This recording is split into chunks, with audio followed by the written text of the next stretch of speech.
pernah melakukan pembunuhan itu di Vietnam. Aku bersumpah demi nama Allah. Aku bersumpah demi nama Allah. Aku sendiri kata kamu tidak bersalah. Saya tidak pernah melakukan pembunuhan itu di Vietnam. Saya rela mati.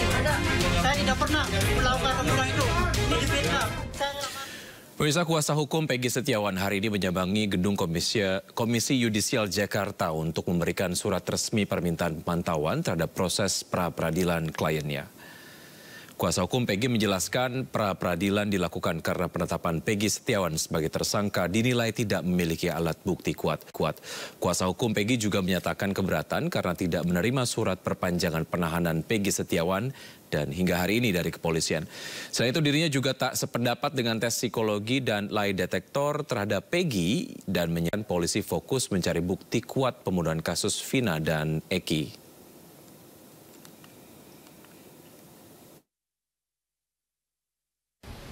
Peggy Setiawan memang klien kami, tapi dia bukan pelaku pembunuhnya. Kalau polisi bisa membuktikan, alat buktinya seandainya pisau. Pisau itu ada atau samurai dan penyebab kematian karena tusukan, hasil otopsi penyebab kematian ada karena tusukan. Pisau pun sesuai dengan otopsi, ditemukan juga jarinya si Peggy Setiawan. Saya dukung, setuju.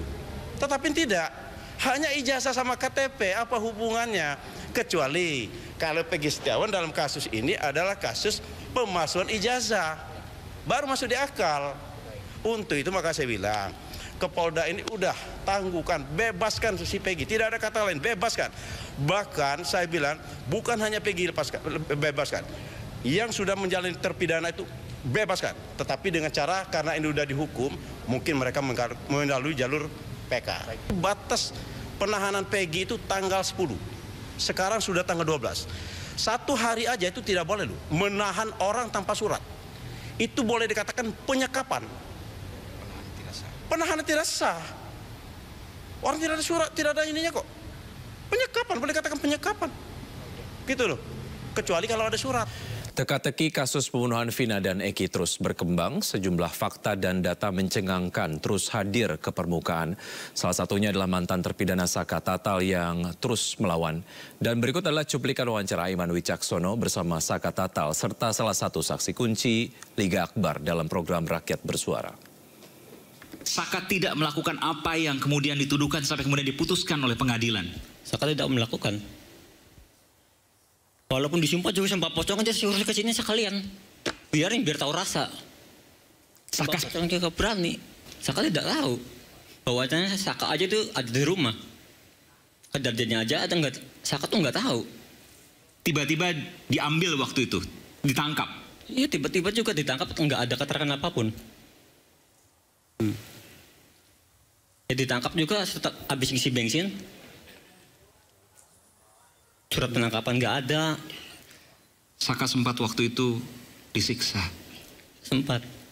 Di Polda Jabar juga sempat sebenarnya pernah aja siksaan. Apa bentuk siksaannya? Dari pukulan. Apa yang dipukul? Badan. Bagian mana? Ya, badan sampai diinjak, dijejak. Itu di Polres atau di Polda? Dua-duanya. Sebenarnya ada. Siapa yang nyiksa? Ini data baru. Polisi lain. Anggotanya, bukan penyidik. Bukan penyidik. Bukan. Kalau penyidik itu berani berjumpa karena dia nggak ikut memukulin. Tapi anggotanya. Dia pakai pakaian preman begitu ya, bukan pakai pakaian polisi. Ya ada sebagian, ada yang pakaian preman, ada yang pakaian polisi. Berapa orang? Banyak. Bukan 1 orang, 2 orang. Lebih dari 5 orang? Lebih. 10 orang? Tiap pagi, tiap apel propos tuh, orang tuh bergiliran masuk. Tiap datang tuh, udah pasti dipukulin. Ini penting untuk kemudian menjadi bahan penyelidikan. Ya, tapi jangan terlalu dipaksa ya. Betul. Gimana saya? Tiap hari tuh kayak gitu. Tiap hari disiksa? Tiap hari. Tiap habis apel propos, pagi. Badan? Ya diinjak-injak, dipukulin. Sampai kepala aja dipukul pakai gembok. Kepala dipukul pakai gembok, di bagian mana? Kepala. Di bagian mana? Belakang, depan? Kepala semuanya. Yang dewasa berkali-kali? Berkali-kali sampai bocor. Iya. Karena udah nggak kuat lagi sama siksaan itu. Udah nggak bisa nahan siksaan. Saka dikasih makan waktu itu? Saka emang kasih makan, tapi ngasih makannya nggak sewajarnya. Dilempar. di lantai. Kalau nggak dimakan, bakal dipukulin lagi. Jadi piring berisi nasi dan lauknya? Bukan piring, jadi nasi bungkus. Nasi bungkus? Waktu di Poresta itu. Sudah dibuka karetnya, dilempar? Dilempar. Jadi berantakan? Nasi berantakan di lantai. Dan Saka makan dari lantai itu? Iya. Kalau nggak dimakan, dipukulin lagi. Minum dikasih? Minum juga pernah sempat dikasih air kencing, suruh diminum. Mohon maaf? Air kencing. Air Suruh kencing diminum. siapa? Polisi nggak tahu dari mana itu. Taunya dari mana kalau itu air kencing? Orang saya yang ngerasain, diputerin semua. Dan Saka minum? Saka minum tapi dibuang lagi, dimuntahin, nggak bisa. Tapi sempat masuk mulut dimuntahin? Iya. Tanya dulu, Liga keberatan nggak kalau maskernya dibuka? Pakai ini? Boleh kalau gitu sih. Baik, ini pertama kali Liga membuka masker ya? Baik. Belum pernah Liga membuka masker seperti ini eksklusif ya? Liga boleh di dekat. Kenapa Liga kemarin-kemarin nggak pernah mau membuka maskernya? Lebih dekat lagi boleh? Karena saya menjaga diri saya juga, Pak. Menjaga diri Liga? Kenapa? Karena kan banyak yang bilang saya saksi kunci. Jadi pada waktu itu Liga Akbar menyampaikan bahwa Vina dan Eki dipukuli, dianiaya, dilempari batu, betul ya? Di kesaksian pengadilan waktu itu? Iya. Betul. Sebenarnya Liga tidak melihat itu? Tidak, Pak.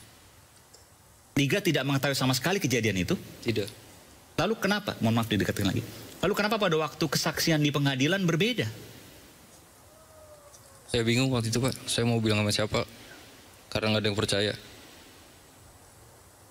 Liga pada waktu itu diminta oleh siapa jadi saksi? Farudiana, Pak. Pak Rudiana? Oke. Dari mana kemudian Pak Rudiana tahu kalau Liga mengetahui kejadian di TKP tersebut? Sampai sekarang saya belum tahu. Betul, belum tahu. Pada waktu itu kan Pak Rudiana minta Liga. Iya. Betul ya? Pada waktu itu kenapa Liga mau? Karena dimintai keterangan soal almarhum Vina dan Eki yang dipakai. Dari helm, keadaan motor, itu saja awalnya yang diminta. Pada waktu kejadian, Liga ada di mana? Ada di warung SMA 4 saya, Pak. Dekat dengan kejadian TKP itu? Agak jauh. Agak jauh. Iya. Kenapa Pak Rudiana memilih Liga? Apa karena kenal atau karena apa waktu itu? Mungkin karena kedekatan saya sama almarhum Eki dulu. Oh, lalu kemudian apa yang disampaikan Pak Rudiana waktu itu yang seingat Liga? Hanya itu saja, Pak. Diminta tolong, Ya. Nggak bahasanya seperti apa Pak Rudiana waktu itu? Minta tolong buat memperkuat bukti. Iya. Kan Saya- Liga bilang, saya nggak tahu Pak. Iya. Sempat bilang nggak gitu ke Pak Sempat. Rudiana? Iya, sempat. Terus kenapa kemudian Liga dipaksa atau gimana? Tiba-tiba saya dijemput, Pak, di rumah. Nah terus skenarionya siapa yang ngajarin? Skenario itu, saya udah menolak berapa kali, dibantu sama pemeriksa. Oh, jadi pemeriksa yang ngasih. Bahwa ntar kamu ngaku kalau kamu ngelihat. Kamu melihat Vina dan Eki dipukulin, dilemparin batu dan seterusnya begitu. Diajarin data-data itu. Bukan diajarin, dirangkai, Pak. Iya, maksudnya disampaikan, disuplai, dipasok ke Liga, Dibantu. dibantu. Ya, di situ cuma ditanyakan ada pelemparan batu atau apa? Seperti Pemukulan, pengajaran. apa? Pengajaran. Kalau Pengajaran. pemukulan kayak gitu tidak. Pelemparan batu. Ya, Terus Liga jawab, saya nggak tahu, Pak. tapi tulisan di BAP melihat. Ya, dia tanyakan, orang kamu ada di situ kok, katanya. Oke. Gitu. Ya, saya bilang, saya nggak tahu, Pak. Saya harus kayak gimana, kata saya. Terus kemudian diarahkan. Iya. Dan Liga waktu di pengadilan juga terpaksa mengatakan sesuai dengan apa yang di BAP. Terpaksa banget, Pak. Karena sidang pun itu tertutup, Pak. Di situ ada rekan almarhum Eki, ada ibunya juga. Cuma tidak boleh masuk, Pak. Saya bingung banget di situ.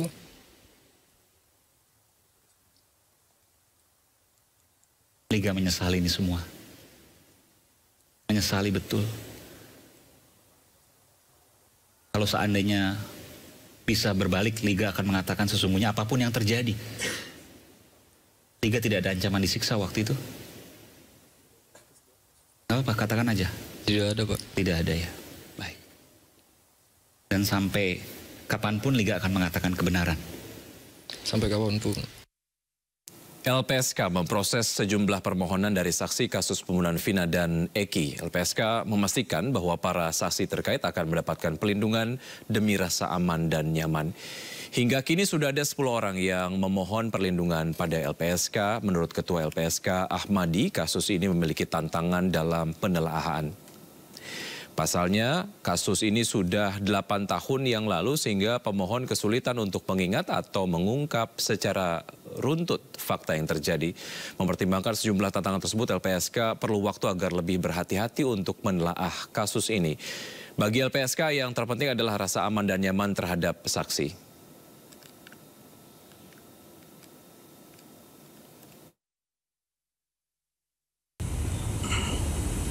Ada beberapa tantangan tentu dalam penelaahan proses pelindungan ini yang dilakukan oleh tim selama proses penelaahan dan tujuannya adalah untuk memberikan pelindungan. Pertama, kita tahu semua bahwa kasus ini atau perkara ini sudah lama, 8 tahun, yang beberapa saksi atau keluarga korban juga tidak mudah untuk mengingat kembali fakta-fakta apa yang mereka ketahui. Ada juga kita semua tahu berkembang beragam pendapat atau pandangan atau keterangan yang banyak melalui media. Itu juga penting menjadi sebuah pertimbangan. Hal lain juga, beberapa saksi telah berpindah tempat tinggalnya. Pendalaman dan asesmen terhadap para korban tentu memerlukan waktu. Karena di saat yang bersamaan, saksi-saksi juga harus dilakukan pemeriksaan oleh penyidik dalam rangka penanganan perkara tersebut.